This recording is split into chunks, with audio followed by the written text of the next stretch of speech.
Hello, my dear friends, and welcome back to our midnight journey through history's most intimate secrets. Tonight, we're going to talk about medieval nobility, people history remembers as refined, elegant, and sophisticated, the knights in shining armor, the ladies with flowing gowns, the courtly romance that filled castle halls with poetry and song. But there was something they kept hidden behind those painted smiles, something that would have made even their closest companions recoil.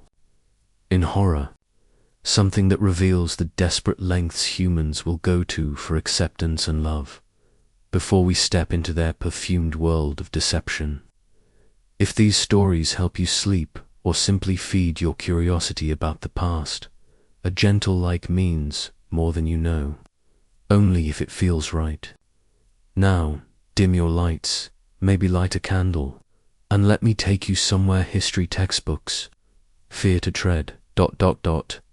Close your eyes and imagine walking through the great hall of a 14th century castle. Can you hear the rustle of silk and velvet? Can you feel the cold stone beneath your feet, the warmth from massive fireplaces? Good, because that's where our story begins. In a world where your breath could literally end your career, your marriage, your life. Tonight, we discover what medieval people were willing to put in their mouths to avoid social death, and why their greatest fear wasn't the plague or war, it was opening their mouth to speak. Act 1. The Illusion. The world of courtly perfection. Picture this. It's 1347, and you're standing in the court of King Philip VI of France. The air shimmers with golden candlelight dancing off jeweled goblets. Ladies glide past in gowns worth more than entire villages, their hair arranged in elaborate braids wound with pearls. Knights bow with practiced grace, their armor polished to mirror brightness. Everyone speaks in hushed, cultured tones about poetry, philosophy, and the art of war. This is the world we imagine when we think medieval nobility, a world of romance and refinement where people spent hours perfecting their appearance, their mannerisms, their very souls. The troubadours sang of love so pure it transcended physical desire. The knights lived by codes of honor so strict they'd rather die than break their word. The ladies were paragons of virtue and beauty, inspiring men to great deeds through their mere presence. But if you had been there, really there, breathing the same air as these legendary figures, you would have noticed something that no painting, no poem, no historical account ever dares to mention. You would have noticed that people covered their mouths when they laughed. You would have seen lovers turn their faces away during intimate conversations. You would have wondered why everyone chewed on small bundles of herbs throughout the day. Why they held handkerchiefs not just to their noses, but pressed against their lips. The truth is, medieval Europe was fighting a war that makes the 100 Years' War look like a minor skirmish. It was a war against an enemy that lived inside their own bodies, that announced itself every time they spoke, every time they smiled, every time they tried to be human. Bad breath wasn't just embarrassing in medieval times. It was socially catastrophic. But if you looked closer, really closer, you'd discover that what they did to fight this invisible enemy would make modern dentistry look like child's play. Act 2. The Revelation. Spiral. Chapter 1. The first crack in the facade. Let me tell you about Lady Margaret de Clare, Countess of Gloucester. History remembers her as one of the most powerful women of her time, a political force who commanded armies and negotiated with kings.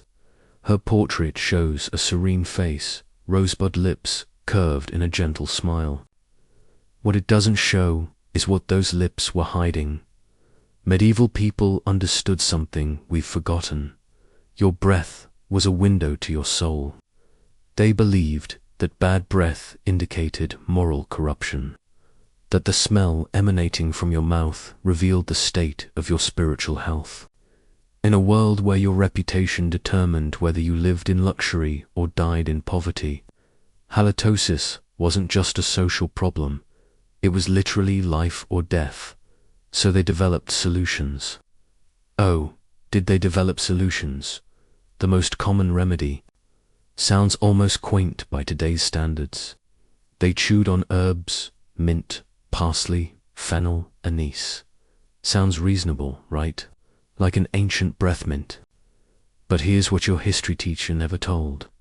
They didn't just chew these herbs fresh from the garden. They prepared them in ways that would make your stomach turn. Imagine if your CEO walked into a board meeting and instead of reaching for a piece of gum, pulled out a small cloth bag filled with herbs that had been soaking in urine for 3 days. Medieval physicians believed that fermented plant matter, aged in human waste, had special purifying properties. They would chew on these putrid herb bundles throughout the day, the acrid taste burning their tongues, all to avoid the social death sentence of bad breath. But that was just the beginning. Chapter 2. Deeper into the rabbit hole, the nobles had access to more sophisticated remedies. And this is where our story gets truly disturbing. Medieval physicians believed that bad breath came from corrupt humors rising from the stomach. Their solution: purge those humors through any means necessary. The wealthy would pay astronomical sums for medicines designed to make them vomit violently, believing that expelling the contents of their stomach would cleanse their breath. But the real delicacy, the premium cure reserved for the highest nobility, was something called virgin's breath powder. Are you ready for this? Virgin's breath powder was made from the pulverized bones of young animals, preferably lambs or calves that had never mated. These bones were ground into a fine powder mixed with crushed pearls, because pearls were pure, having never touched land, and combined with the ashes of burned love letters. Yes, you heard that right. They would burn love letters and mix the ashes into this bone dust, believing that the power of pure love could cleanse corruption from within. But that wasn't all. The powder had to be activated.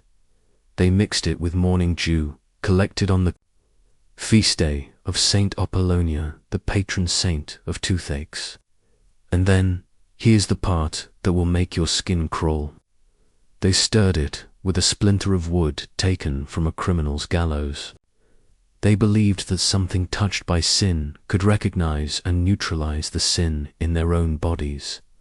Picture Lady Margaret, this powerful woman who commanded armies, stirring gallows wood into bone, dust, and pearl powder, desperate to hide the humanity that leaked from her mouth every time she spoke.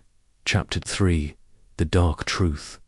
But even these expensive concoctions paled in comparison to the most extreme remedy of all, the one that only the most desperate or most wealthy would attempt. It was called the mercury mouthwash, and it was exactly as horrifying as it sounds. Mercury, that liquid silver metal we now know is one of the most dangerous substances on Earth, was considered a purifying agent in medieval times. Physicians would prepare a solution of mercury mixed with wine and instruct patients to hold it in their mouths for as long as they could bear. The mercury would attack the tissues of the mouth, causing the gums to swell and turn black, making teeth loose and painful. But patients were told this was a good sign. It meant the mercury was drawing out the corruption.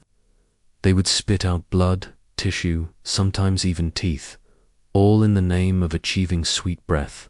And then, the real secret that historians rarely mention, because it's so disturbing, they would often swallow small amounts of the mercury mixture, believing it would purify them from the inside out.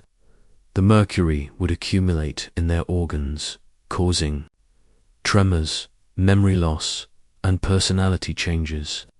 Some of the most erratic behavior we see in medieval nobility, the sudden rage, the paranoia, the bizarre decisions, may have been mercury poisoning from their desperate attempts to cure bad breath. Think about that. Some of history's most infamous tyrants might have been driven mad by their vanity. Chapter 4. The human cost. But perhaps the most heartbreaking part of this story isn't the physical damage, it's the emotional toll. Imagine living in a world where opening your mouth to speak could end your marriage prospects, your career, your very identity. Imagine being so afraid of your own humanity that you'd poison yourself rather than risk social rejection. Medieval people developed elaborate codes of behavior around this fear. They would speak from behind fans, handkerchiefs, or their hands. They'd position themselves downwind from others during conversations. They'd avoid intimate moments with their own spouses, creating emotional distance to maintain physical distance. We have records of marriages annulled because of offensive breath, love letters that apologize not for infidelity or cruelty, but for the writer's inability to sweeten their words with sweetened breath, suicide notes that mention shame, over-halitosis as a contributing factor to their despair. These weren't shallow people obsessed with vanity. These were human beings so terrified of rejection that they'd rather harm themselves than risk being truly known. And here's the thing that should chill you to the bone. We still do this today when we sacrifice our authentic selves to fit in. When we'd rather be perfect strangers than imperfect friends. When we choose loneliness over the vulnerability of being fully human. The mercury might be gone, but the fear remains the same. Act 3. The reflection. Tonight, as you brush your teeth with fluoride toothpaste, as you reach for mouthwash that actually works, as you pop a mint that was manufactured in sterile conditions by people who understand chemistry, remember Lady Margaret de Clare. Remember her standing in her castle, stirring gallows wood into bone powder, so desperate to be loved that she was willing to consume poison. Remember the countless nobles who damaged their bodies and souls not out of cruelty or stupidity, but out of the most human desire imaginable. To be accepted, the medieval obsession with bad breath reveals something profound about human nature. We are social creatures who will go to incredible lengths to maintain our connections with others. We'd rather suffer in private than risk rejection in public. We'd rather be perfect and alone than flawed and beloved. But here's what I find beautiful about this dark chapter in history. Despite all the fear, despite all the desperate measures and poisonous cures, people kept trying to connect. They kept speaking to each other, kept falling in love, kept building relationships even when they were terrified of their own breath betraying them. Love, it turns out, is stronger than mercury poisoning. The next time someone opens up to you, the next time someone shares something vulnerable or imperfect about themselves, remember that they're fighting the same ancient battle Lady Margaret fought. They're choosing authenticity over safety, connection over perfection, and maybe, just maybe, we can be the kind of people who make that choice feel safe. Let me know in the comments what surprised you most about these medieval remedies.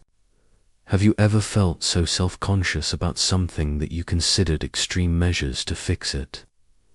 Your stories help us all feel less alone in our very human struggles.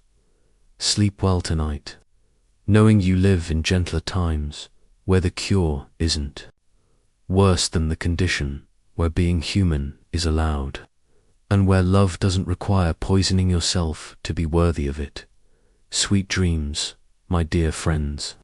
May your breath be sweet and your sleep even sweeter.